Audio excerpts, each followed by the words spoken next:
Hello, everyone. Thank you for being with us today. We're here to talk about Operation Child Protector 3, and as you can see, our partner groups, our agencies that are with us. First, I want to introduce you to Mark Brutnell. Mark is with Florida Department of Law Enforcement. He's a special agent in charge for this area. Then there's Lieutenant Don King from the Auburndale Police Department. He's with us and his team was part of the task force.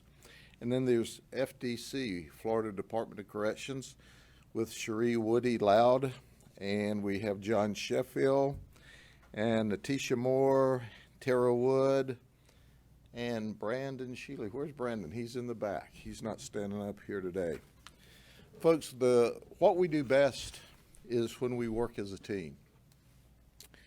And as you know, my top priority is to protect those folks who can't protect themselves, the very young, the very old, and certainly those that are mentally and physically challenged. Well, our goal here today was to arrest really, really bad guys who were preying on the young folks or trying to prey on the young folks. Our detectives, who are simply the very best in this business, were once again doing what they do best, and that was to find predators before they get to our children. But unfortunately today, you're also going to find that our Special Victims Unit worked two cases where the predators did get to the victims, and we'll talk about that in just a few minutes. But we have arrested 30. There's 7 that have outstanding warrants, and we need them in custody. So if you recognize these people or know where they are, please let us know, because we're after them. 30 cases. 10 of them were what we call travelers, or those trying to groom or attack children. The other 27 were already sex offenders that were convicted, and they had some type of violation. There's a set of rules once they get out of prison that they have to follow. Rules such as we need to know where you live. If you change addresses, you must contact us and give us the appropriate information. They can't have cell phones maybe, or digital devices, or be online. There's a whole group of policies and practices that they have to follow. When they don't, they're in violation. Our partners from FDC help us focus on these folks, and that's what we did. So I want to start and go through our different flashcards here so that you see some of the horrible, horrible people that we're dealing with. So I want to start with a couple that we want. We want Bradley Hines. He's 34 years of age. He was grooming a child online. He did not travel to the undercover location, or he would have been arrested. So he didn't travel, but he was sending pictures of himself nude or somebody else nude, and he thought he was sending these pictures to a 13-year-old child. But what he was sending them to is one of our undercover detectives. Now, he lives in the Pinellas Park area, so if you recognize him, we would certainly like for him to spend the weekend in the county jail, and the next weekend in the county jail, and the next weekend in the county jail, and then ultimately go to prison, but he's at large right now. Then there's Kenneth Neat. Kenneth is 59 years of age. He's supposedly from the Seffner area. We want him too. He thought he was grooming a 13-year-old female, and he did this with very graphic challenges to the young lady and very graphic language. And in part of the communications with her, he said, "I'm old enough to be your grandpa." But yet he still said these ugly, vile things to this, what he thought was a 13-year-old child. But let me introduce you to some of the people that we arrested. For example, here's Leo Cintron. He's from Lakeland. His claim to fame, according to him, is he's an umpire.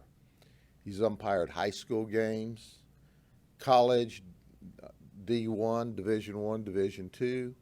He wants to be a professional umpire. He claims to have umpired or some of these, what I would call farm league professionals. He traveled to meet what he thought was a 13-year-old male after grooming online. He too was very graphic. He lives with his parents, and now he's charged with significant crimes. He bonded out of jail. This is a nasty, nasty guy.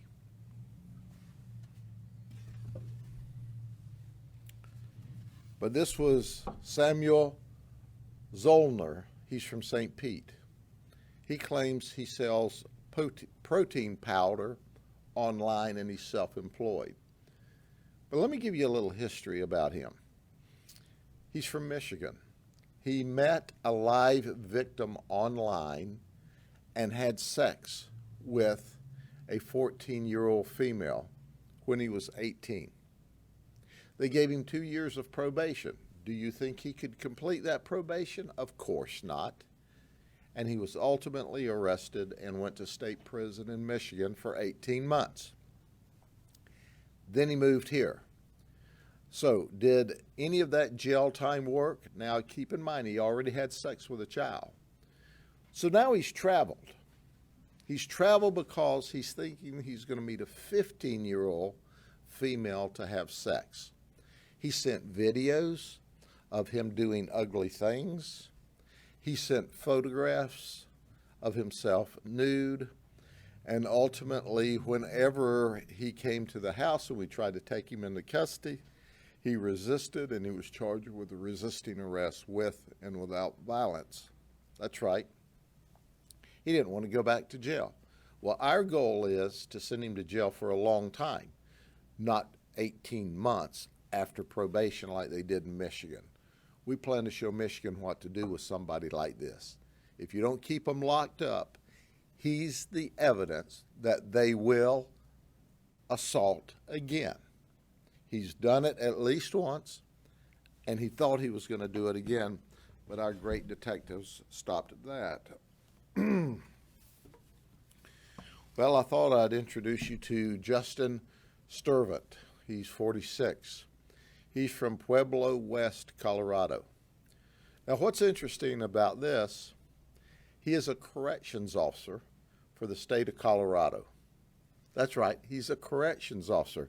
Did you hear what I said? And he's having unlawful communication and thinking he's grooming a 14-year-old female, and he is mailing pictures of his junk to her. Turns out it's our undercover detectives.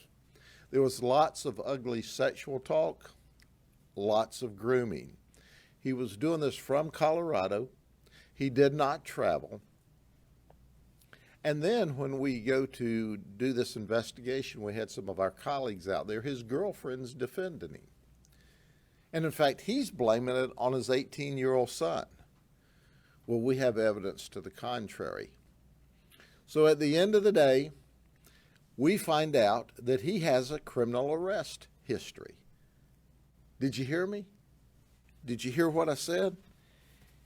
He is a member of the Colorado State Corrections System as an officer, and he has an arrest history.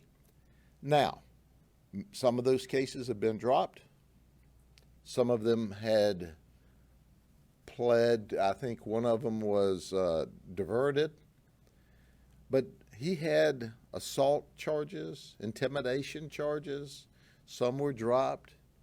But he had, and not one arrest history. He had one from 2005, one from 2009, one from 2019, and one from 2021. And he's online with committing crimes, felonies in the state of Florida. Justin needs to be in the system. he needs to be in prison. But it won't be in the Colorado prison system.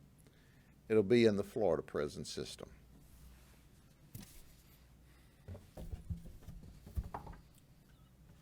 Then there's Jose Armando.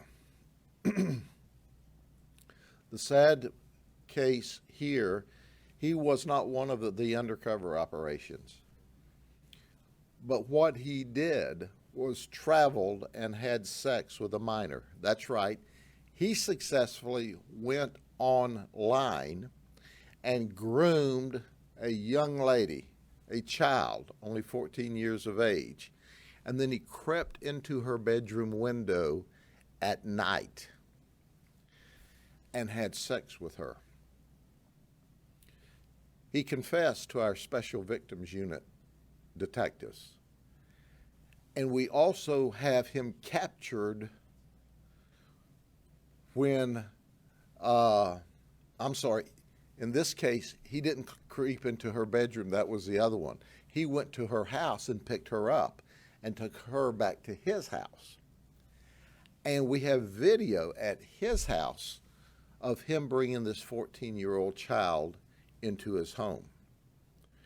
But this is an example of why we do this.